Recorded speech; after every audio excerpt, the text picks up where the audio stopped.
கேரளாவில் எங்கே பார்த்தாலும் குட்டி சாத்தானுக்கான கோயில்கள் செதறி கிடக்குது.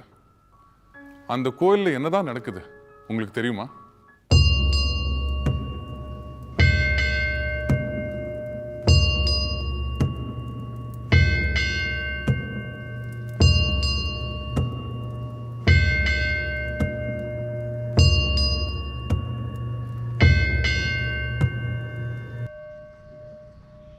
வினோத சப்தம் எழுப்பிக் கொண்டு கோரமாக ஆடும் இந்த சிறுவனின் உடலுக்குள் இருப்பது குட்டிச்சாத்தானாம்.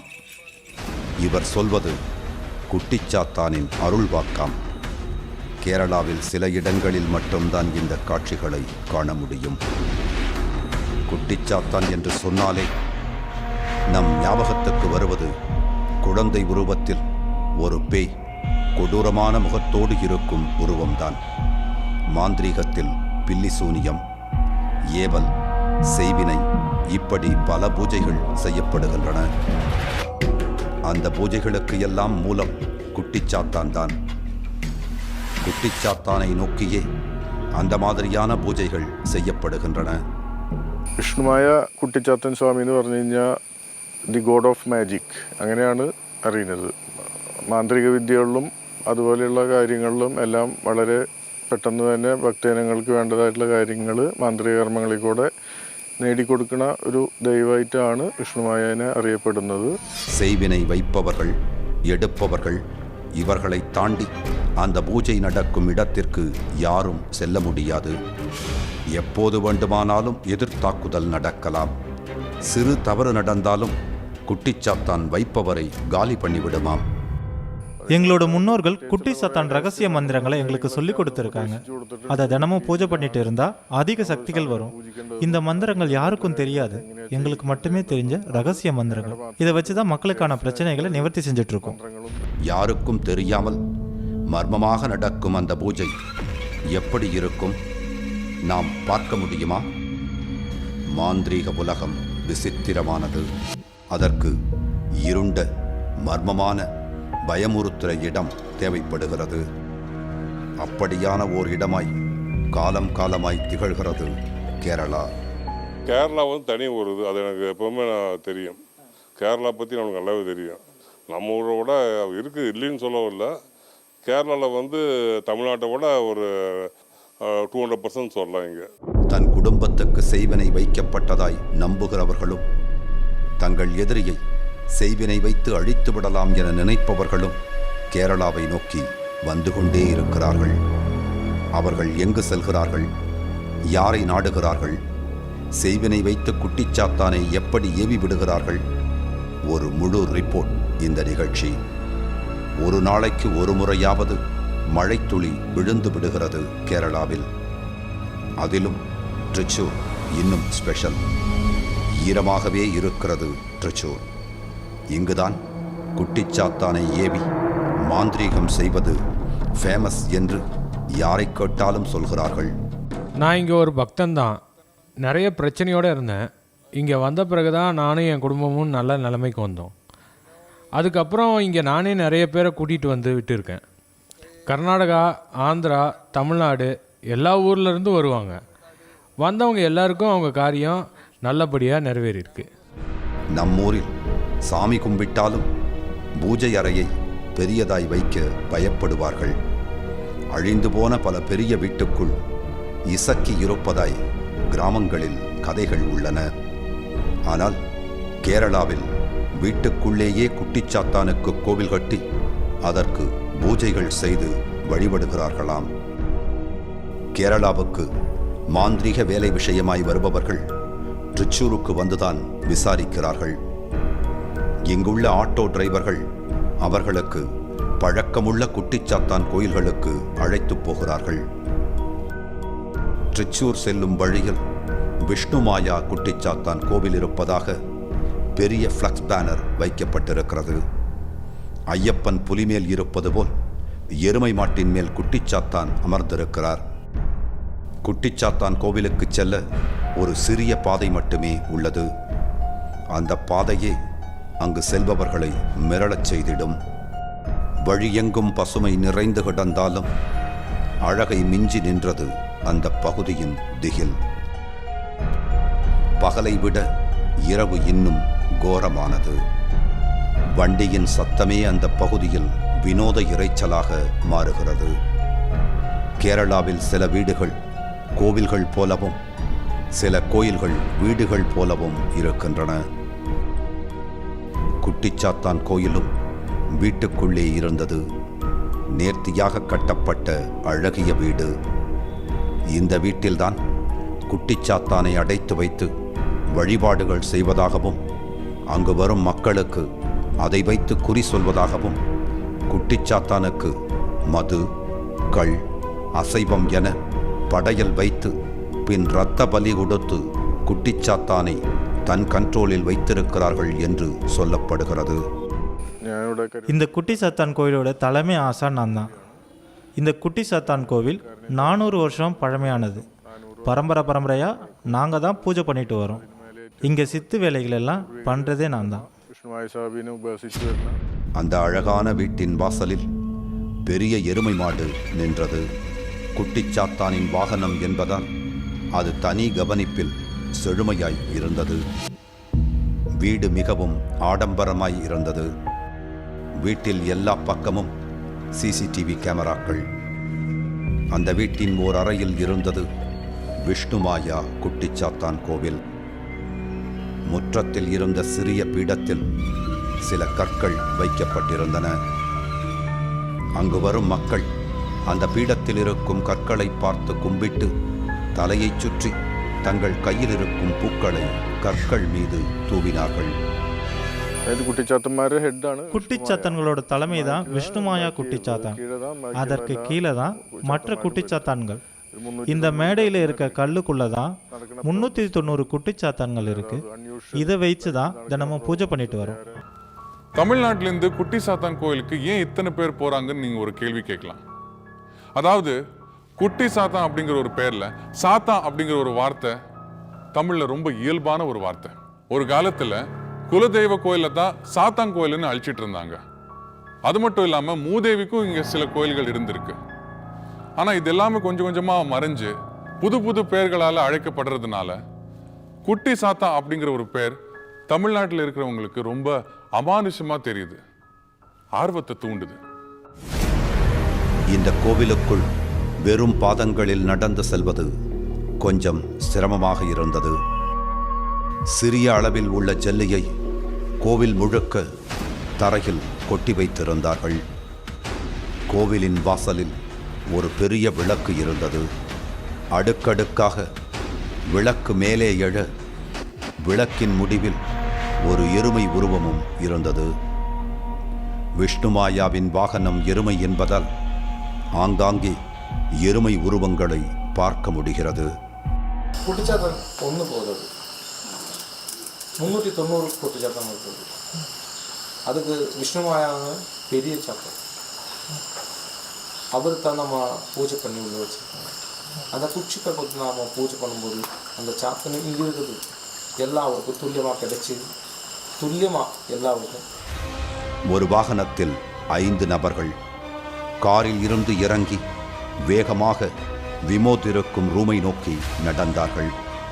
பின் அதே வேகத்துடன் வந்து பீடத்தில் இருக்கும் குட்டிச்சாத்தானை கும்பிட்டு வழிபட்டனர். தமிழ்நாட்டிலிருந்து வந்திருக்கும் இவர்கள் தங்களுடைய பிரச்சனை தீர்வதற்காக சிறப்பு மாந்திரீக பூஜை செய்ய விமோத்தை சந்திக்க வந்ததாக தெரிவித்தார்கள். யாரிடமும் பேசவில்லை. அவர்கள் ரகசியமாய் வந்து ரகசியமாய் போனார்கள். இங்கு வரும் பலரும் அப்படித்தான். நிறைய பேர் இருட்டில்தான் வருகிறார்கள். பெண்களை பெரும்பாலும் காணவில்லை. இருட்டிய பின்தான் செய்வினை வைக்கும் எடுக்கும் பூஜைகள் நடக்குமாம். அங்கு மதிய பூஜைக்கான வேலைகள் நடக்க ஆரம்பித்தன.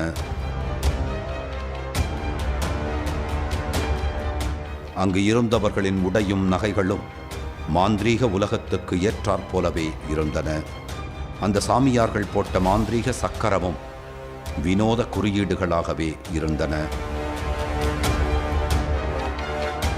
அந்த குறியீடுகள் பார்ப்பவர்களை எளிதில் பயமுறுத்திவிடும். கோலம் போட்டு அது அலங்காரம் பண்ணி வரும்போது தான் அம்மன் அது புரியுது.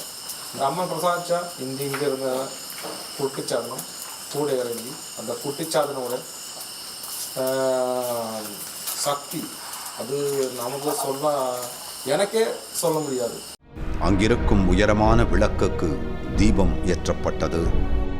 குட்டிச்சாத்தான் பீடத்திலும் விளக்கு ஏற்றினார்கள். கருவறையில் உள்ள விஷ்ணுமாயா சிலைக்கு பூஜைகள் செய்யப்பட்டதும் கதவுகள் சாத்தப்பட்டன. சாமி கும்பிட வந்த மக்கள் வெளியே காத்துக் கொண்டிருந்தனர். சில நிமிடம் மயான அமைதி நிலவியது. திடீரென அங்கு நிலவிய நிசப்தம் கலைவது போல் வினோத ஒலிகள் ஒலிக்கத் தொடங்கின. கோவில் கருவறையில் என்ன நடக்கிறது என்று யாருக்கும் தெரியவில்லை. கோவில் கதவுகள் திறக்கப்பட்டன. அங்கு சலங்கை சத்தம் அதிகரித்தது. இருட்டிலிருந்து வெளியே வந்தார் ஓர் இளைஞர். உடம்பில் மார்பு வரை மறைக்கும் கச்சையை கட்டியிருந்தார். அதன் மேல் சலங்கை கட்டப்பட்டிருந்தது. கையில் எதிரில் இருப்பவரை ஒரு நிமிடத்தில் அதிரச் செய்யும்படியான ஒலி எழுப்பும் தண்டம் வைத்திருந்தார். குட்டிச்சாத்தான் அவர் உடம்புக்குள் ஏவப்பட்டிருந்தது. குட்டிச்சாத்தானாய் அவர் ஆடிக்கொண்டிருந்தார். அங்கு வந்த மக்கள் குட்டிச்சாத்தான் வந்துவிட்டதாக சொல்லி வணங்கத் தொடங்கினாங்க. கொஞ்ச நேரம் ஆடிக்கிட்டு இருந்த அந்த குட்டிச்சாத்தான் கீழே உட்கார்ந்தது. அங்கு வந்த மக்கள் வரிசையாகச் சென்று குட்டிச்சாத்தானிடம் தங்கள் பிரச்சனையை சொல்லத் தொடங்கினாங்க. மக்கள் சொல்லும் பிரச்சனைகளை சிறிது நேரம் காது கொடுத்து கேட்டு அதற்கு பின் ஏதோ ஒரு வித்தியாசமான முறையில் சத்தம் எழுப்பியது.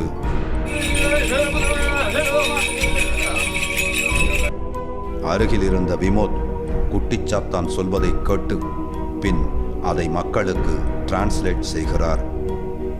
குட்டிச்சாத்தான் சொல்வது விமோதுக்கு மட்டும்தான் புரியுமாம். மாந்திரிகம் செஞ்சு குட்டி சாத்தானை பையன் மேலே ஏற்றி விடுவோம். அருள் வந்து குட்டி சாத்தானா மாறுவான். அப்போது அவன் குறியும் சொல்லுவான். அதை கேட்டு மக்களுக்கு என்ன பிரச்சனைன்னு சொல்லுவேன். அதுக்கான பரிகாரமும் செய்வேன். இவர்கள் பரம்பரையில் வரும் ஆண் பிள்ளைகள் மேலேயே இந்த குட்டிச்சாத்தான் ஏவுதல் நடக்கிறது. சாமி இருக்கும் அறைக்குள் இந்த ஏவுதலுக்கான பூசை நடக்கிறது. ஒருவர் மேல் குட்டிச்சாத்தான் ஏவிய சில நொடிகளில் அவர் உடம்புக்குள் இருந்து குட்டிச்சாத்தான் அருள்வாக்கு சொல்கிறார். 25 வயது வரை உள்ளவர் மீதே இந்த ஏவி விடுதல் நடக்கிறது. 25 வயதை தாண்டிவிட்டால் குடும்பத்தில் இருக்கும் அடுத்த சிறுவன் மேல் இந்த ஏவி விடுதல் தொடர்கிறது. சற்று நேரத்திலேயே அந்த இளைஞன் மயங்கி விழுந்தான். குட்டிச்சாத்தான் அந்த இளைஞரின் உடம்பிலிருந்து வெளியேறிவிட்டதாக அர்த்தமாம்.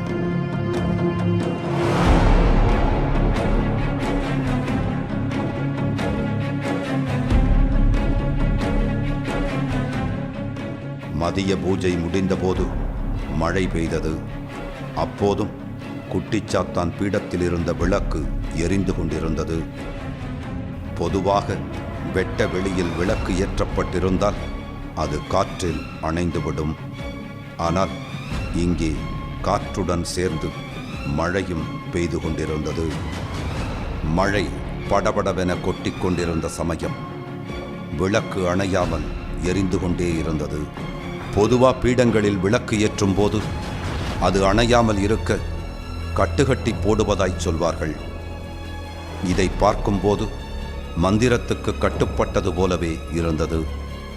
இந்த மேடையில் தான் குட்டிச்சாத்தான் இருக்கு. இங்கே பூஜை பண்ணி விளக்கை ஏற்றும்போது அதோட சக்தியோடு எரிஞ்சுக்கிட்டு இருக்கும். மழை வெயில் அப்படின்லாம் இல்லாமல் அந்த விளக்கு எரிஞ்சுக்கிட்டே இருக்கும். மழைத்துளியும் நெருப்பும் நேருக்கு நேர் மோதிக்கொண்டிருந்தன. மழைத்துளி பட்டு விளக்கு இன்னும் வேகமாக எரிந்தது. நீண்ட சண்டையில் மழையே ஜெயித்தது.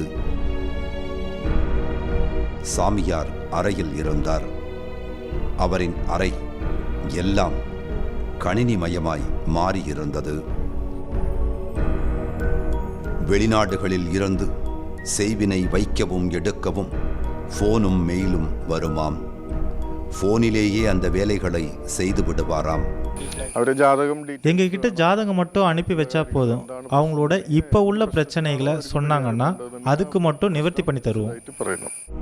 செய்வினை வைக்க வருபவர்களுக்கும் இங்கு நிறைய கட்டுப்பாடுகள் இருக்கின்றன. நான் காங்கேயத்துலேருந்து வர்றேன், தமிழ்நாட்டு காங்கேயம். நான் பிஸ்னஸ் பண்ணிகிட்டு இருந்தேன். கொஞ்சம் உடம்பு சரியில்லாமல் போச்சு ஒரு 7-8 வருஷமாக.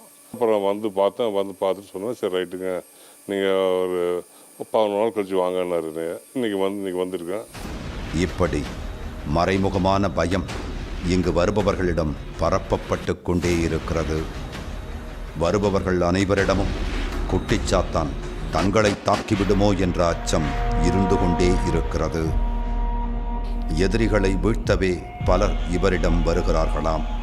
அவர்களுக்காக சாமியார் குட்டிச்சாத்தானை பணம் கொடுப்பவர்களின் எதிரியின் மேல் ஏவி விடுவாராம். ஒவ்வொரு செயலுக்கு ஏற்றாற்போல் பணம், பெரிய லட்சங்கள் புரளும் தொழில் போல் இருந்தது. எனிமீஸு ரொம்ப பிஸ்னஸ்லேயும் எல்லா இடத்துலையும் இப்போ நம்ம ஃபீல்டு எல்லாம் எனிமீஸு காம்படிஷன் எல்லாமே இருக்குது. அந்த காம்படிஷன் எல்லாம் இப்போ கொஞ்சம் ஈஸியாக இருக்குது. எனிமீஸு கூட கொஞ்சம் இல்லை நல்லா குறைஞ்சிது, நெருங்குற மாதிரி இல்லை. இப்போ இரவு பூஜைக்கு அந்த கோயில் தயாரானது. செய்வினை எடுக்கும் போதோ வைக்கும் போதோ வெளியாள் யாரும் அங்கு இருக்கக்கூடாதாம். அதனால் அந்த பூஜையை செய்யாமல் குட்டிச்சாத்தானை வேண்டி வந்த ஒருவருக்கான பூஜையை தொடங்கினார்கள். அதற்கே 2 பலி சேவல்கள் கொண்டு வரப்பட்டன. அங்கிருந்தவர்கள் பயந்து விடாதபடி சில மாந்திரீகம் செய்யப்பட்டது.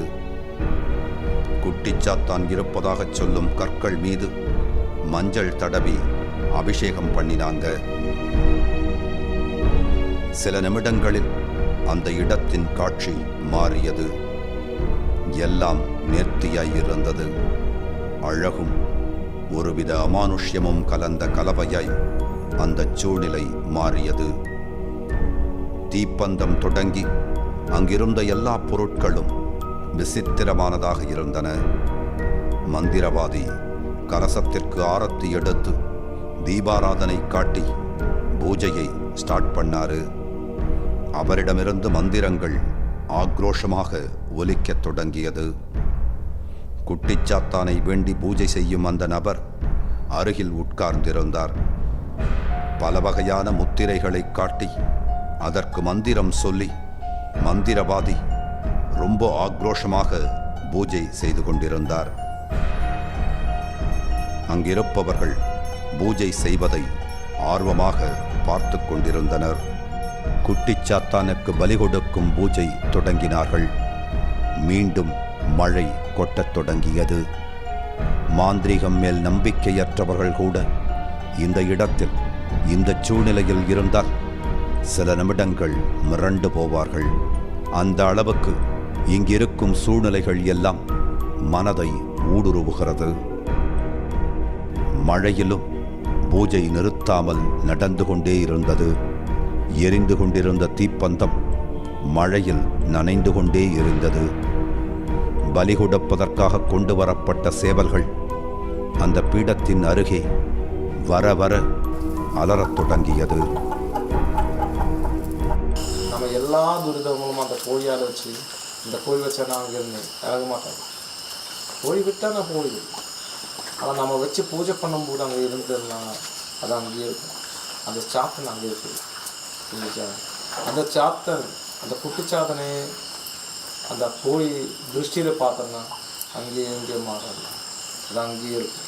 ஏதாவது பிரச்சனை வரும்போது மட்டும்தான் அதுக்கு ரியாக்ஷன், இல்லைங்க பூஜை பண்ணுறது. மந்திரவாதி மந்திரங்கள் சொல்லியபடி அந்த சேவலை பலி கொடுத்தார். அறுத்த சேவலின் இரத்தத்தை குட்டிச்சாத்தான் பீடத்தில் இருக்கும் கற்கள் மீது தெளித்தார் மந்திரவாதி. சேவலின் உடலை தூக்கி தரையில் வீசிவிட்டு சேவலின் தலையை மட்டும் குட்டிச்சாத்தான் பீடத்தில் உள்ள குட்டிச்சாத்தான் கற்கள் அருகில் வைத்தார் மந்திரவாதி. பூஜையை முடித்தபின் படையலுக்காக வைக்கப்பட்டிருந்த மதுவை எடுத்து குட்டிச்சாத்தான் கற்களில் ஊற்றி அபிஷேகம் செய்தனர். விஷ்ணுமாயரையும் சாத்தமாரி கோழியும் கல்லும் கொடுக்கும்போது குட்டிச்சாத்தான் குளிர்ந்துடுவார். அப்போ அந்த பூஜை செய்கிறவங்களோட எதிரிகளை உடனே தாக்கிடுவார். മെയിനായിട്ട് വരുന്നത്. അപ്പം അതിൽ കള്ള് நடுசாமம் வரை நீடித்தது அந்த பூஜை. கேரளாவில் இதுபோன்ற குட்டிச்சாத்தானை ஏவிவிடும் பூஜைகள் வெளிப்படையாகவும் மறைமுகமாகவும் நிறைய இடங்களில் நடக்கின்றன.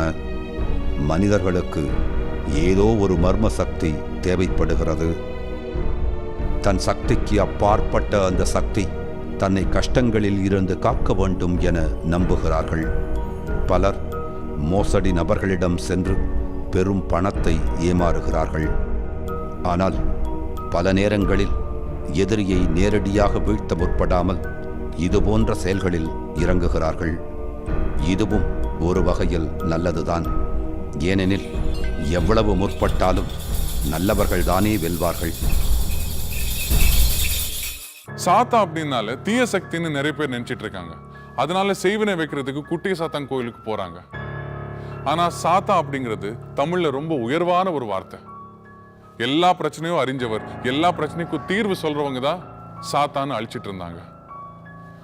ஆனா இந்த வரலாறு நிறைய பேருக்கு தெரியறதே